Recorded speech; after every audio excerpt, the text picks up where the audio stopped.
Assalamualaikum warahmatullahi wabarakatuh. Selamat pagi siswa-siswi baru SMK Negeri 2 Kota Probolinggo. Hari ini adalah hari kedua acara MPLS SMK Negeri 2 Probolinggo tahun pelajaran 2021-2022. Dan kemarin hari pertama acara MPLS sudah dilaksanakan di Hall SMK Negeri 2 Kota Probolinggo.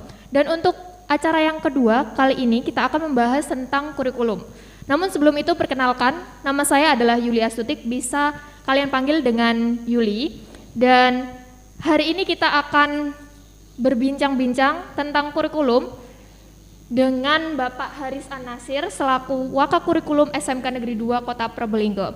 Kita sapa dulu ya teman-teman dengan Bapak Haris. Selamat pagi Pak Haris. Selamat pagi. Gimana Pak kabarnya Pak? Alhamdulillah baik-baik saja. Sehat ya Pak ya, meskipun di sehat. masa pandemi COVID-19 ini. Ya, yang penting tetap jaga protokol kesehatan supaya kita tetap bisa beraktivitas dengan baik. Ya, untuk itu kita sebelum mulai materinya, lebih baik kita untuk melepas masker agar teman-teman ataupun siswa-siswi baru di SMK Negeri 2 Probolinggo ini mengenal dengan wajah-wajah kita gitu ya Pak. Oke, baik.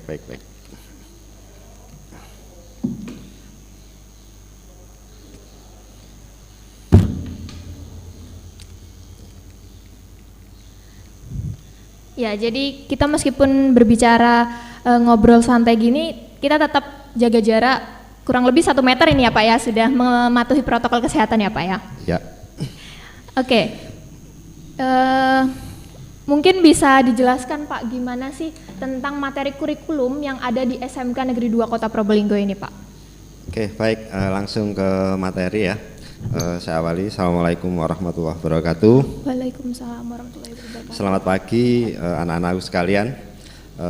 Hari ini mari kita bersyukur kehadirat Allah Subhanahu wa taala lebih dahulu atas segala nikmat dan karunia kita diberi kesehatan hari ini bisa menjalankan aktivitas khususnya kegiatan MPLS di hari yang kedua. Mudah-mudahan rangkaian kegiatan MPLS ini diberi kemudahan, diberi kelancaran oleh Allah Subhanahu wa taala.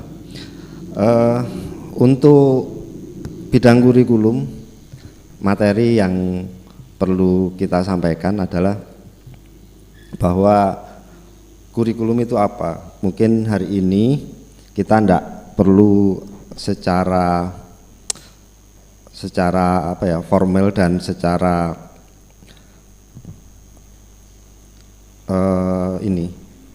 literasi bahwa kurikulum itu bla bla bla dan sebagainya, tapi mungkin hal yang lebih ringan-ringan saja yang mungkin bisa kita pahami bersama. Bahwasanya dalam kurikulum SMK kita pasti akan merujuk ke apa sih yang akan didapat dari belajar di SMK itu. Kita mulai dari sana dulu, bahwa ketika kita belajar di SMK pasti kita punya tujuan-tujuan tertentu, dan SMK sebagai sekolah vokasi juga punya tujuan-tujuan tertentu. Di SMK 2 tetap mengedepankan bahwa sekolah vokasi atau sekolah kejuruan akan menitik beratkan pada kompetensi atau keahlian keterampilan dari siswa itu sendiri. Karena itu target dari lulusan yang ada di SMK 2 itu kurang lebih ada 3, tapi poin terbesarnya adalah menghasilkan tenaga kerja yang terampil, memiliki kemampuan yang sesuai dengan kebutuhan industri. Artinya siswa SMK, khususnya SMK 2 itu dididik siap kerja, baik itu di dunia kerja, industri nasional maupun lokal bahkan internasional. Tapi kita juga perlu pahami bahwa keterbatasan dunia industri, dunia kerja itu juga tidak sebanding jumlahnya dengan jumlah lulusan SMK. Karena itu SMK 2 juga sudah memikirkan hal itu dengan diberikannya pendidikan yang bersifat entrepreneurship. Karena itu di SMK 2 juga dikembangkan potensi-potensi kewirausahaan. Karena itu target yang kedua dari lulusan SMK 2 itu adalah kewirausahaan. Dan yang terakhir di SMK juga tidak menutup peluang siswa-siswanya akan melanjutkan ke jenjang pendidikan yang lebih tinggi. Karena itu 3 poin itu, yakni menyiapkan tamatan yang siap kerja, menyiapkan lulusan yang siap untuk melakukan wirausaha, dan menyiapkan siswa yang bisa melanjutkan ke perguruan yang lebih tinggi. Ini yang menjadi target dari sekolah vokasi SMK, khususnya SMK 2 Probolinggo. Kira-kira seperti itu. Ya, jadi untuk siswa-siswi kelas 10 ini nggak usah khawatir ya Pak. Jadi di sini mereka diajarkan untuk memiliki keterampilan sendiri untuk membuka usaha mungkin nantinya setelah lulus dari sini, ya begitu ya Pak ya? Ya, kira-kira begitu. Karena itu 3 pilihan itu adalah pilihan yang komplit, tinggal siswa peserta didik akan memilih jalur yang mana, kan begitu. Tinggal itu yang insya Allah di SMK 2 semuanya sudah disiapkan.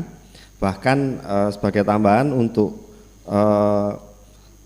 kesiapan siswa yang bekerja di dunia industri, SMK 2 sudah menjalin hubungan dengan beberapa industri besar. Di antaranya yang sudah berjalan adalah PJB, Pembangkit Jawa Bali, kemudian petrokimia. Kita punya kelas industri untuk PJB dan petrokimia, dan juga kita sudah membuka kelas Telkom untuk jurusan TKJ. Ini yang sedang kita yang akan berjalan, yang akan dibuka ini adalah juga kelas industri untuk Auto Plus. Artinya dari kompetensi kalian TKRO sudah menjalin kerjasama dengan beberapa perusahaan-perusahaan yang terkait dengan otomotif, sehingga anak-anak lebih terarah dan standar yang akan dipelajari atau kompetensi yang akan dicapai itu sudah standar dari perusahaan-perusahaan yang sudah terjalin kerjasamanya dengan kita. Kemudian mungkin tambahan juga bahwa di tahun ini SMK 2 juga akan membuka kelas kewirausahaan, di mana ini sebagai media untuk menampung siswa-siswa, memberi kemampuan bekal pada siswa supaya lebih bisa berwirausaha dengan diadakannya kelas khusus gabungan dari beberapa kelas yang ada di SMK 2. Di sana akan diajari, kita sudah menjalin kerjasama dengan beberapa perusahaan, diantaranya yang perusahaan yang menjalin kerjasama erat atau yang utama itu dengan PT AMI Malang, di mana nanti akan siswa-siswa sudah direncanakan akan mulai dari planning pembuatan proyek, pembuatan produk, kemudian produksi sampai ke pemasarannya. Kira-kira itu. Ya, untuk tadi kan Pak Haris membicarakan tentang kelas khusus kewirausahaan ya Pak ya, yang akan dibuka oleh SMK 2. Nah ini mungkin adik kelas 10 siswa-siswi baru SMK Negeri 2 ini ingin masuk salah satunya di kelas khusus kewirausahaan, itu gimana caranya Pak? Apa ada tesnya atau gimana? Oke, karena ini memang masih dalam proses akan dibuka di tahun ini pasti akan ada seleksi, karena nanti cakupan dari kelas kewirausahaan itu sendiri itu bisa terdiri dari kelas 10, kelas 11, kelas 12 yang punya potensi, yang punya minat, sehingga nanti lebih terarah kita siapkan iduka atau industri yang mengarahkan apakah dia akan concern di pemasarannya atau di proses produksinya atau yang di bagian apa, kan gitu. Dari minat-minat yang ada, kemudian dari kompetensi-kompetensi yang ada, kita gabung menjadi sebuah produk. Karena itu yang dikembangkan di kelas kewirausahaan adalah proses pembelajaran yang namanya project based learning. Dalam artian project based learning yang akan dikembangkan di SMK 2 itu adalah project based learning yang berbasis pada produk yang memang sudah direncanakan, sudah diperhitungkan, dan kita menjalin kerjasama dengan iduka, industri yang menjadi kontrol dan bagian evaluasi dari kelas kewirausahaan itu sendiri. Ya, untuk SMK yang berbasis iduka ini apa saja Pak? Mencangkup apa saja untuk iduka? Dan iduka itu apakah ada kepanjangannya atau gimana? Ya, iduka, jadi gini, bahasa istilah iduka itu kan sebenarnya industri dan dunia kerja. Ya. Nanti kita sudah menjalin berapa IDUKA yang ada, puluhan bahkan ratusan. SMK 2 sudah menjalin kerjasama dengan IDUKA. Nah, nanti mungkin paparan akan dijelaskan lebih detail nanti oleh Wakahumas. Akan tetapi yang terkait dengan pembelajaran, saya bisa sampaikan di sini bahwa dari 6 kompetensi keahlian yang ada di SMK 2, ada DPIB, ada desain pemodelan informasi bangunan ya, kemudian ada teknik elektronika industri, ada teknik instalasi tenaga listrik, kemudian ada teknik kendaraan ringan otomotif, ada teknik pemesinan, kemudian teknik komputer dan jaringan. Masing-masing kompetensi keahlian ini sudah menjalin kerjasama dengan IDUKA. Kalau mungkin bahasa yang kemarin, yang dulu itu namanya DUDI, dunia usaha dan dunia industri. Betul. Semua kompetensi keahlian sudah menjalin hubungan dengan IDUKA, baik itu untuk magang siswa, kemudian magang guru, sampai ke rekrutmen pegawai dan lain-lainnya, sehingga tidak perlu khawatir, hampir di semua. Saya ambil contoh umpamanya di TKJ kemarin sudah menjalin MOU dengan PT Telkom, sehingga kita membuka kelas industri namanya kelas Telkom. Kemudian juga untuk petrokimia dan untuk PJB pembangkit Jawa Bali itu menampung siswa-siswa dari jurusan teknik elektronika industri, teknik instalasi tenaga listrik, dan teknik pemesinan. Untuk teknik kendaraan ringan otomotif juga sudah menjalin kerjasama dengan beberapa vendor mobil ternama ya, umpamanya Astra atau yang lain-lainnya, Mitsubishi, sehingga mudah-mudahan dengan kerjasama yang sudah dijalin ke erat, kemudian lebih ditingkatkan sehingga itu akan sangat bermanfaat buat siswa-siswi SMK 2 itu sendiri. Ya, untuk sistem pendidikan kan mereka ini kan dari SMP baru melanjutkan ke jenjang SMK ya Pak ya? Iya. Nah, itu gimana sih sistem pendidikan yang ada di SMK Negeri 2 Kota Probolinggo ini biar teman-teman semua yang ada di rumah yang sedang melakukan Zoom meeting dengan kita ini biar tahu gimana sih sistem pendidikan yang ada di SMK Negeri 2 Kota Probolinggo ini Pak? Ya, jadi untuk sistem pendidikan, jadi ketika kita bicara tentang sistem pendidikan ada beberapa hal nanti yang perlu kita perhatikan, mulai dari proses KBM-nya, kemudian bagaimana KBM itu berjalan dan memberi dampak positif buat siswa-siswi itu sendiri. Secara garis besar dalam proses belajar mengajar di SMK 2, kita bisa lihat dengan kondisi seperti ini proses belajar mengajar tetap harus berjalan. Pencapaian kompetensi bagi anak-anak itu menjadi hal yang penting, khususnya siswa-siswi SMK. Parameter dari ketercapaian dari sistem pembelajaran itu adalah tercapainya kompetensi bagi anak-anak itu sendiri. Karena itu proses KBM tetap harus berjalan. Dalam sistem pendidikan kita melakukan proses KBM baik itu secara teori maupun secara praktek itu sudah direncanakan dengan baik.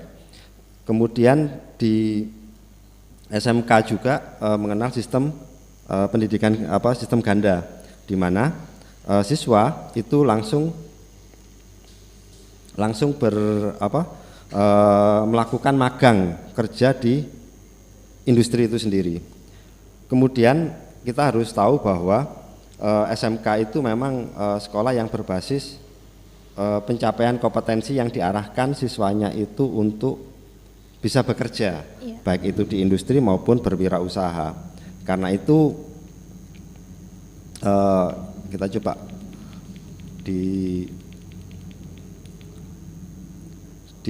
capaian bahwa SMK kembali ke pemahaman bahwa SMK itu harus berbasis IDUKA, maka yang dilakukan oleh SMK Negeri 2 itu adalah SMK Negeri 2 menjalin sinkronisasi kurikulum dengan industri yang ada. Seperti tadi kita sampaikan, TKJ melakukan sinkronisasi kurikulum dengan PT Telkom umpamanya, sehingga apa yang dibutuhkan Telkom itu menjadi prioritas kompetensi keahlian TKJ dalam hal proses pembelajaran, sehingga paling tidak nanti kegiatan pembelajaran itu akan terarah sesuai dengan yang diminta oleh industri. Kemudian ketika kita harus menyesuaikan dengan kebutuhan industri, apalagi dalam dunia IT dan perkembangan teknologi yang ada, itu mau tidak mau gurunya itu juga harus melakukan upgrading, upskilling kompetensinya juga gitu. Kita ambil contoh umpamanya jurusan teknik kendaraan ringan otomotif itu. Mungkin mobil dalam setiap bulan ataupun waktu yang sangat cepat muncul varian-varian baru, muncul teknologi-teknologi baru gitu. Nah, ini kalau Bapak Ibu guru tidak mengikuti juga perkembangan teknologi yang ada, maka pasti akan ketinggalan dan itu akan dampaknya akan merugikan siswa karena siswa tidak dapat mendapatkan teknologi, mendapatkan ilmu yang kekinian itu, sehingga magang guru itu juga menjadi prioritas bagi SMK 2 dalam hal pembenahan sistem pendidikan khususnya di SMK 2. Magang siswa itu menjadi prioritas juga, menjadi agenda sesuai dengan yang diatur oleh pemerintah, di mana minimal magang yang dilakukan oleh siswa itu minimal 6 bulan. Ada beberapa industri yang minta 8 bulan gitu. Dan karena ini permintaan dari industri tidak ada masalah gitu. Kita akan coba akomodir gitu, karena memang itu kebutuhan dari industri. Rekanan kita adalah juga industri gitu. Nah, ketika untuk mendukung itu semua, sistem pembelajaran kita itu model yang dianut dalam KBM, dalam pembelajaran kita banyak mengadop sistem project based learning. Artinya anak-anak dikenalkan produk, proyek itu kan bisa berbentuk jasa, bisa berbentuk barang. Nah, kita akan coba melatih anak-anak, melatih siswa untuk mengenal project, baik itu membuat barang ataupun pelayanan jasa.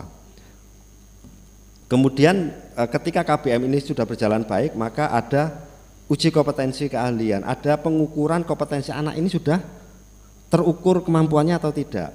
Kita menjalin kerja, kebetulan SMK 2 juga sudah mendapatkan lisensi untuk LSP P1, lembaga sertifikasi profesi untuk P1-nya, yang kemarin sudah kita jalankan.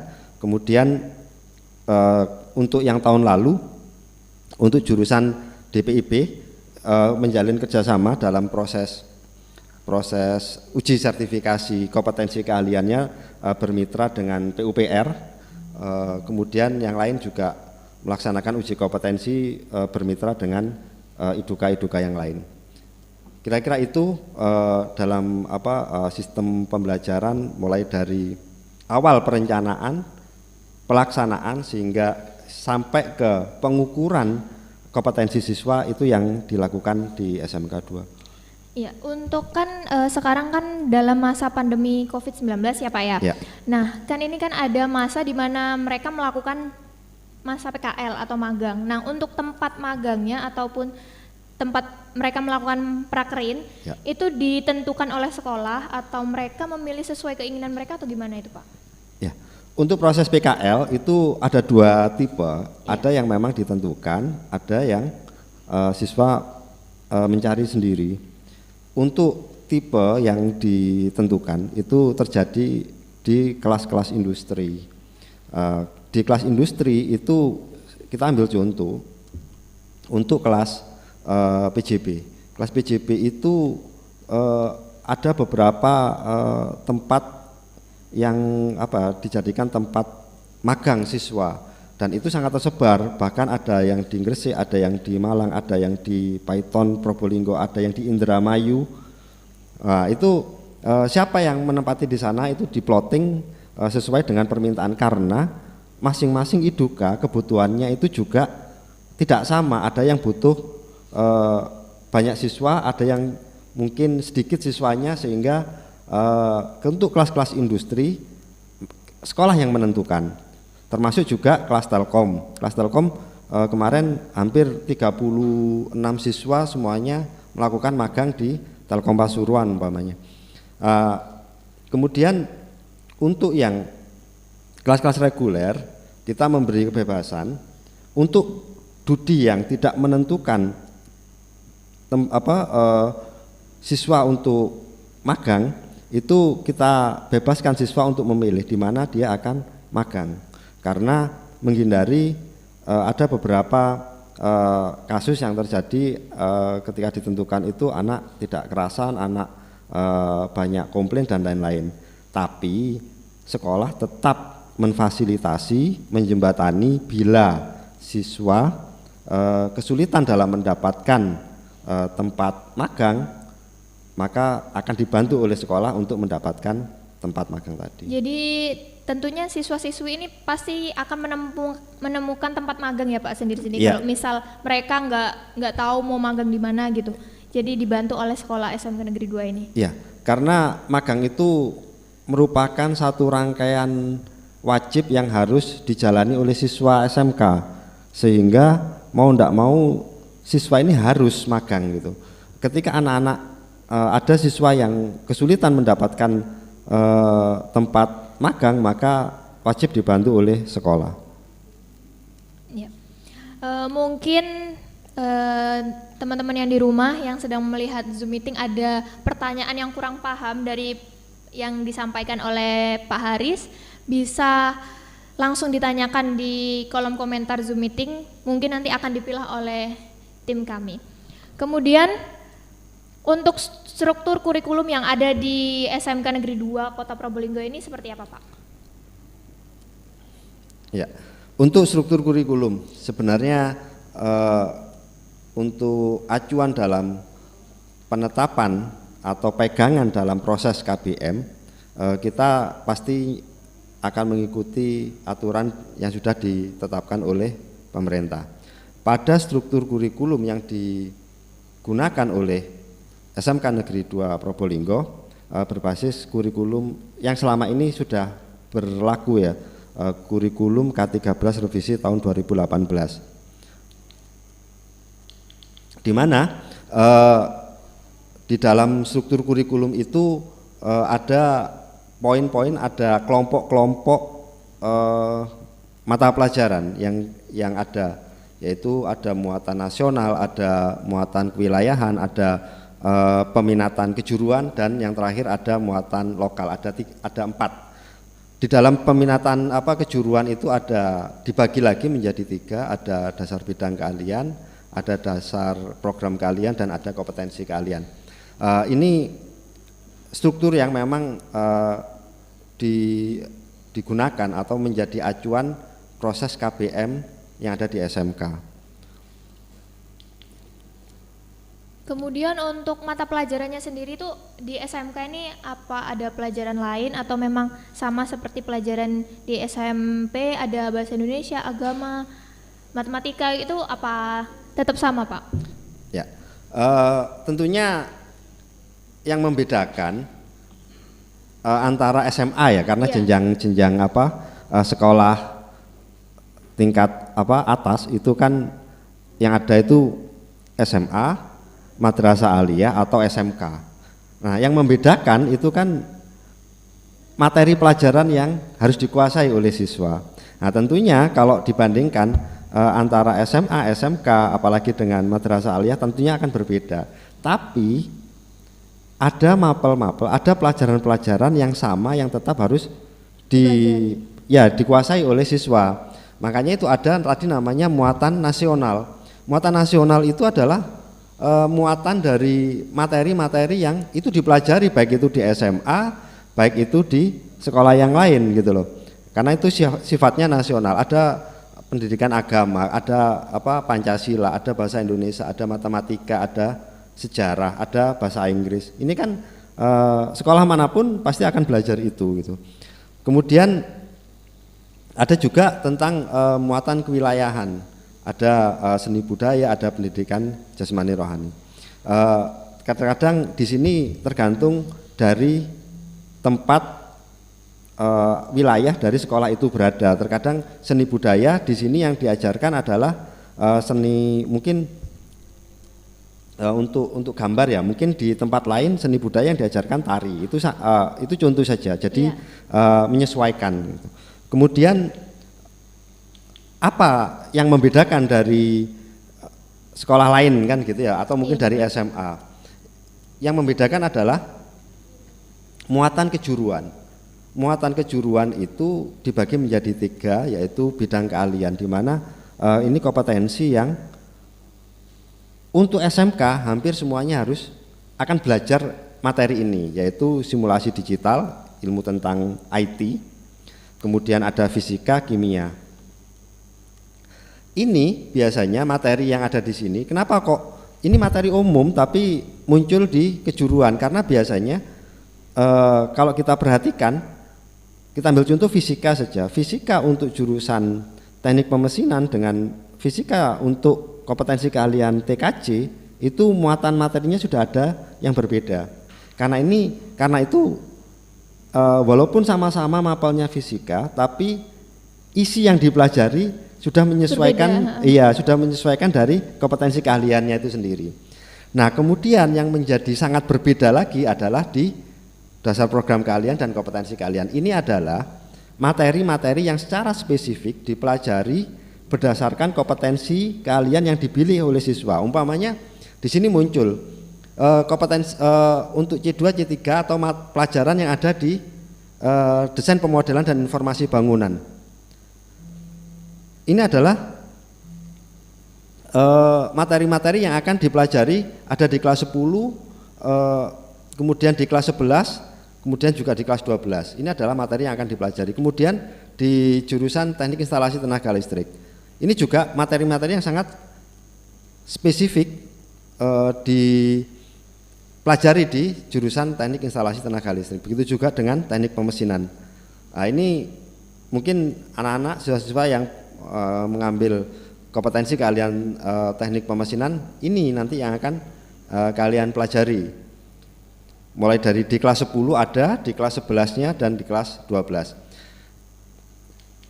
Dari materi-materi ini ada TKRO, kemudian ada TEI, kemudian TKJ. Ketika kita perhatikan dari materi-materi ini, kita tahu bahwa muatan materi itu ketika di kelas 10, kita lihat ya, itu ternyata materi umumnya itu lebih banyak daripada materi kejuruannya. Tapi begitu menginjak di kelas 11 dan di kelas 12, maka akan terbalik. Materi kejuruan itu akan jauh lebih banyak daripada materi umum. Karena itu di SMK, khususnya SMK 2, ini kita nanti anak-anak nanti kalian, anak-anak siswa-siswi kelas 10, di sini nanti kalian akan ketemu beberapa istilah yang tidak kalian temui ketika di SMP. Ketika kalian nanti ada di sekolah, umpamanya kalian nanti akan ketemu apa istilah Bapak Ibu guru normada gitu. Apa normada itu gitu kan ya? Normada itu adalah guru normatif adaptif. Kalau yang di struktur kurikulum yang sekarang itu istilahnya guru mapel umum yang memuat di nasional dan kewilayahan tadi. Jadi kalau tadi diperhatikan di sini Bapak Ibu guru yang mengajar di muatan nasional mulai dari pendidikan agama sampai di Penjasokes, di Penjas itu biasanya disebut guru normada, normatif adaptif. Kalau dulu istilahnya bukan muatan nasional, muatan kewilayahan, tapi guru normatif dan adaptif. Kemudian untuk guru kejuruan itu disebut guru produktif gitu. Nah, kalau umpamanya nanti kalian masuk ke SMK 2 kemudian ada ketemu istilah guru produktif. Nah, itu berarti guru kejuruan. Iya. Kalau kalian jurusan DPIB berarti Bapak Ibu guru yang mengajar materi DPIB ini gitu. Kira-kira itu tentang materi-materi yang perlu dipelajari. Ya, untuk pembelajarannya sendiri Pak, ini kan sekarang pandemi, apa pembelajarannya Dilakukan offline atau online atau gimana itu Pak? Ya, untuk pelaksanaan KBM, pelaksanaan pembelajaran, sebenarnya ada 3 model pembelajaran yang ada, yaitu pembelajaran tatap muka, pembelajaran daring, kemudian pembelajaran kombinasi.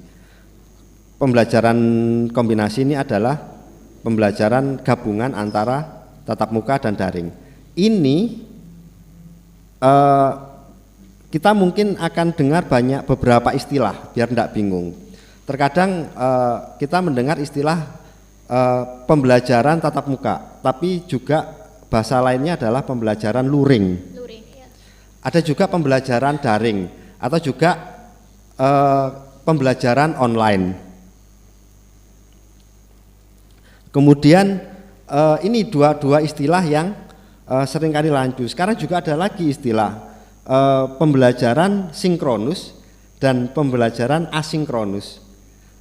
Maksudnya adalah kalau pembelajaran sinkronus itu ya pembelajaran tatap muka, kalau asinkronus berarti pembelajaran daring. Ini hanya beda istilah saja, tapi maksudnya sama. Begitu juga dengan pembelajaran kombinasi atau mungkin bahasa lainnya pembelajaran hybrid. Istilah-istilah ini yang mungkin saya sampaikan biar nanti ketika mendengar istilah itu tidak bingung gitu. Maksudnya seperti apa? SMK 2 saat ini sudah punya pengalaman di 3 model KBM ini. Kebetulan masa pandemi kita sudah 1 tahun lebih. Ya. Kita sudah pernah melaksanakan pembelajaran daring. Kemudian kita juga pernah melaksanakan pembelajaran tatap muka di masa pandemi. Kemudian juga kita melakukan pembelajaran kombinasi tatap muka dan pembelajaran daring yang itu berjalan secara bersamaan.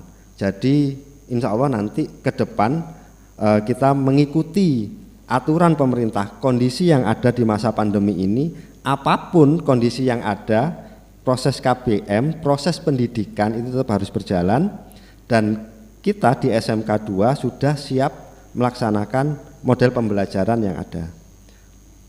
Ya, jadi di SMK 2 ini sudah mengikuti peraturan pemerintah yang sudah disesuaikan tentang protokol kesehatan ya Pak ya? Ya, tentunya begitu. Berarti nggak usah dikhawatirkan ya Pak untuk protokol kesehatan yang diterapkan oleh SMK Negeri 2 Kota Probolinggo ini? Ya, tentunya harusnya tidak perlu dikhawatirkan.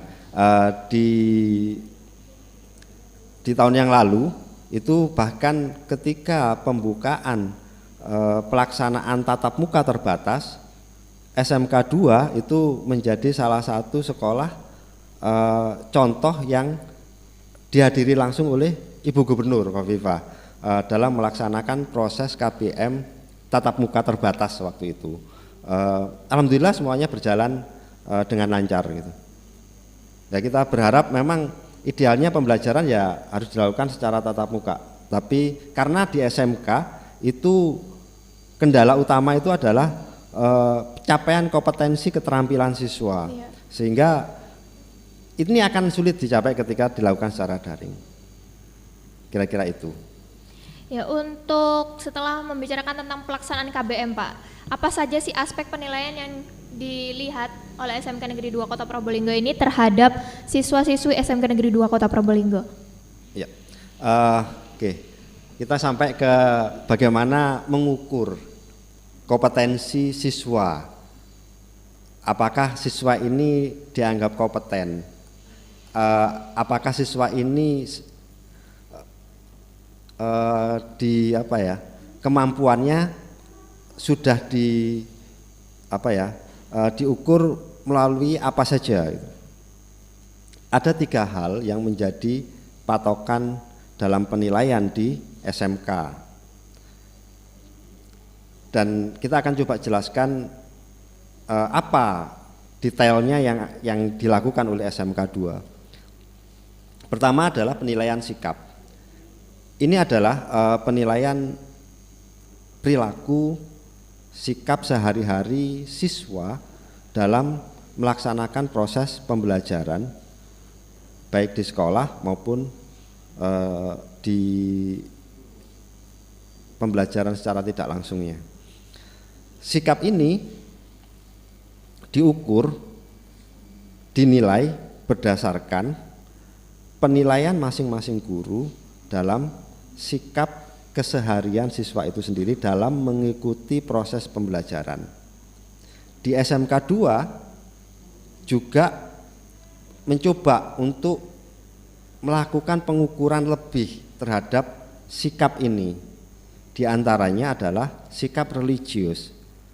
2 tahun terakhir kita di SMK 2 melaksanakan pengukuran sikap religius berdasarkan di antaranya ya salah satunya adalah kompetensi siswa dalam hal, kalau yang beragama Islam khususnya karena kita mayoritas siswanya beragama Islam, pengukuran bahwa siswa itu harus bisa membaca Al-Quran dan baca bacaan sholat dan bacaan surat pendek. Ini yang 2 tahun ini walaupun kemarin terkendala dengan masa pandemi ya, tapi ini menjadi alat ukur, salah satu menjadi alat ukur dalam penilaian sikap. Kemudian dalam pengetahuan pengukuran penilaian itu di samping dilakukan oleh guru ketika proses pembelajaran itu sendiri, kita juga melaksanakan penilaian tengah semester, penilaian akhir semester, dan juga ujian akhir sekolah. Untuk penilaian keterampilan, di samping anak-anak diukur oleh guru ketika melaksanakan praktek di masing-masing mata pelajaran yang diampu, yang diikuti. Pengukuran keterampilan juga dilakukan berdasarkan uji kompetensi keahlian di akhir masa studi mereka, biasanya di kelas 3 itu ada pengukuran dari keterampilan itu secara keseluruhan ya. Sehingga masing-masing komponen ini, 3 komponen ini insya Allah akan terukur dan kita punya lembaga sertifikasi yang bisa dipertanggungjawabkan untuk mengukur kompetensi siswa itu sendiri. Ada bahkan pengukuran keterampilan tambahan. Saya ambil contoh di jurusan TKJ. Di jurusan TKJ ada sertifikasi tambahan yang itu memang saat ini sifatnya opsional. Umpamanya siswa dapat mengambil sertifikasi CCNA mikrotik. Kita sudah siapkan pembelajarannya dan proses ujian sertifikasinya yang dikelola oleh Bapak Ibu Guru TKJ, karena kebetulan di antara Bapak Ibu Guru TKJ sudah ada yang menjadi asesor untuk mikrotik sehingga bisa melakukan uji sertifikasi. Nah, ini adalah nilai-nilai tambah sebenarnya yang bisa dimanfaatkan oleh siswa, baik itu dalam mengasah keterampilan atau bekal dia dalam mendapatkan sertifikat, karena sertifikat itu kan senjata buat siswa dalam hal untuk melanjutkan industri gitu ya Pak ya? Ya, untuk bekerja ataupun untuk melanjutkan atau yang lain. Kira-kira itu. Ya, untuk sekarang kan peraturan dari pemerintah adalah PPKM ya Pak ya? Kan pastinya proses pembelajaran itu dilakukan secara online atau daring ya?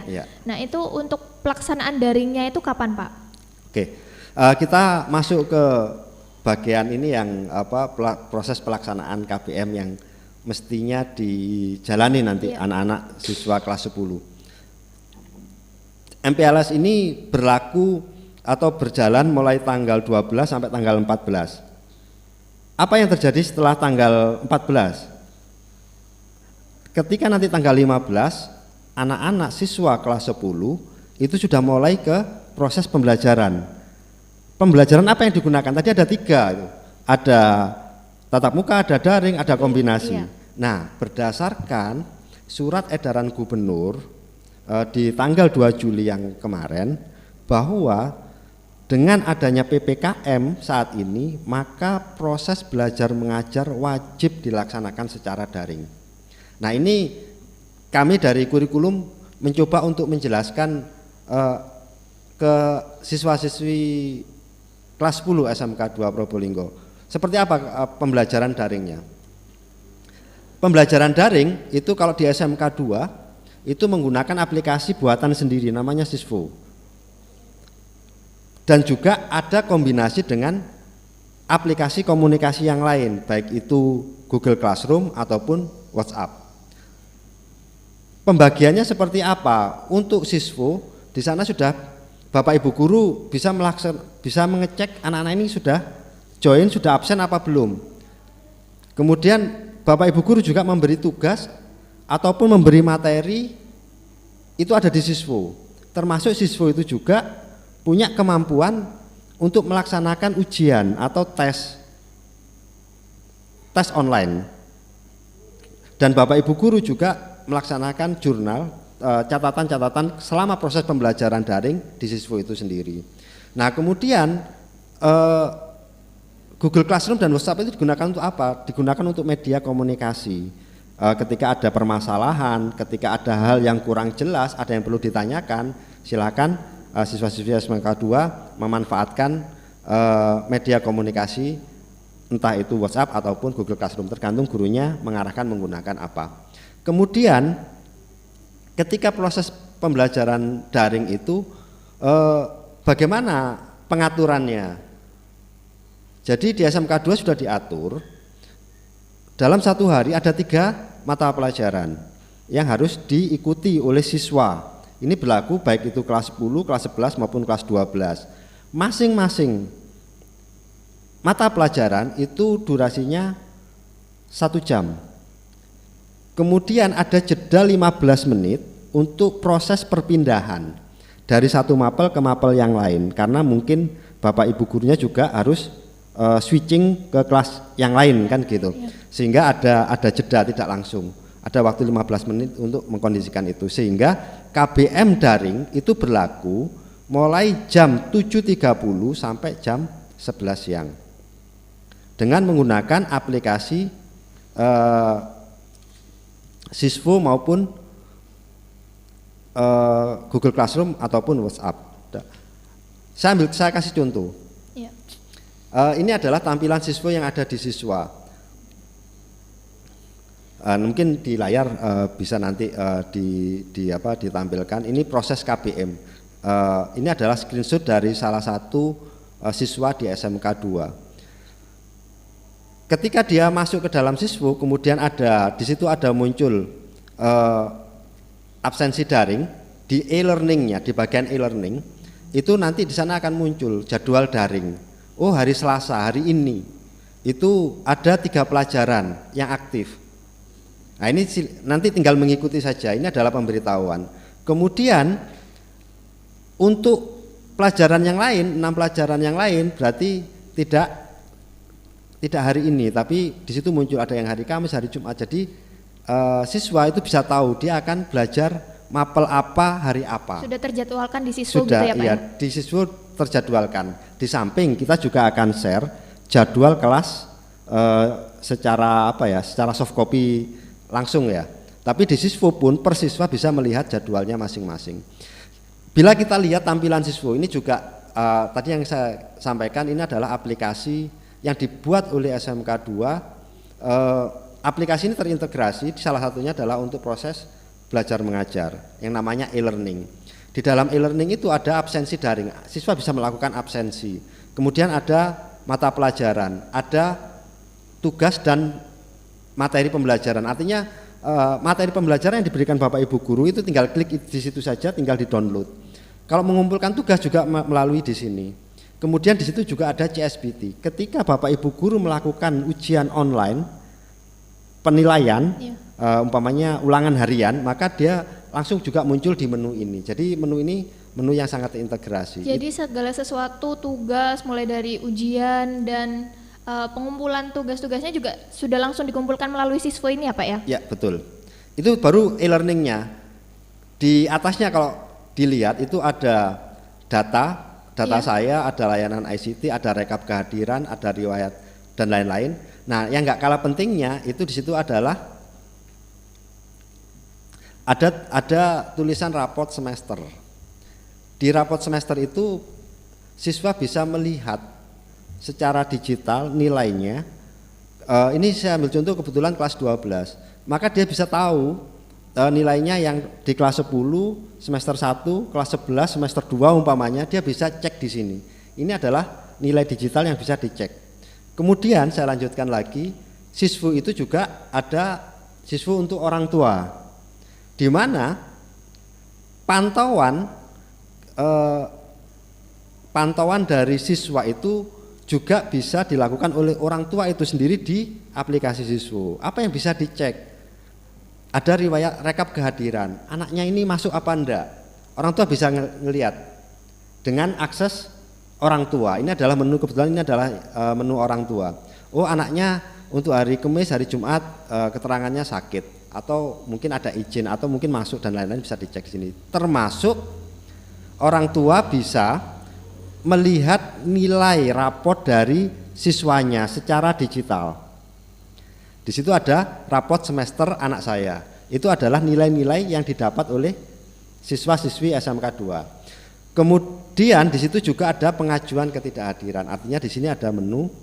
Ketika ada siswa yang berhalangan, orang tua bisa mengizinkan siswanya untuk tidak hadir ke sekolah atau mungkin bisa tidak mengikuti proses KBM dengan mengajukan izin secara online. Ini juga antisipasi kondisi di tengah pandemi. Orang tua tidak harus datang ke sekolah untuk sekedar memberi surat izin, tapi izin itu bisa dilakukan secara online. Tapi ketika orang tua ingin menyampaikan surat izin itu langsung ke sekolah juga tidak ada masalah. Ini adalah alternatif saja. Kira-kira itu penjelasan dari mulai dari proses pembelajaran sampai di penilaian sampai evaluasi atau monitoring, baik itu siswanya ataupun orang tuanya. Ya, jadi di SMK 2 ini sudah benar-benar mengikuti perkembangan zaman ya Pak ya. Apalagi perkembangan teknologi, SMK Negeri 2 Kota Probolinggo ini sudah memiliki siswa sendiri, aplikasi buatan SMK Negeri 2 Kota Probolinggo yang segala sesuatunya bisa dilihat mulai dari data diri, kemudian ada raport semester dan tugas-tugas yang bisa dilihat oleh siswa-siswi SMK Negeri 2 Kota Probolinggo. Dan mungkin ada pertanyaan dari Zoom meeting yang telah disampaikan. Oke, enggak ada. Jadi kita tutup materi pada hari ini tentang kurikulum, dan untuk selanjutnya nanti ada materi tentang tata tertib yang akan disampaikan oleh Bapak Misjoni, dan saya ucapkan terima kasih kepada Pak Hari sudah menyampaikan materi tentang kurikulum kepada siswa-siswi SMK Negeri 2 Kota Probolinggo. Ya. Terima kasih. Mohon maaf bila ada hal yang kurang berkenan. Mungkin saya tutup ya. Saya akhiri. Assalamualaikum warahmatullahi wabarakatuh. Waalaikumsalam warahmatullahi wabarakatuh. Baik, saya Yulia Stutik selaku pembawa acara MPLS SMK Negeri 2 Kota Probolinggo tahun ajaran 2021-2022. Bila ada kesalahan, saya mohon maaf, dan wassalamualaikum warahmatullahi wabarakatuh.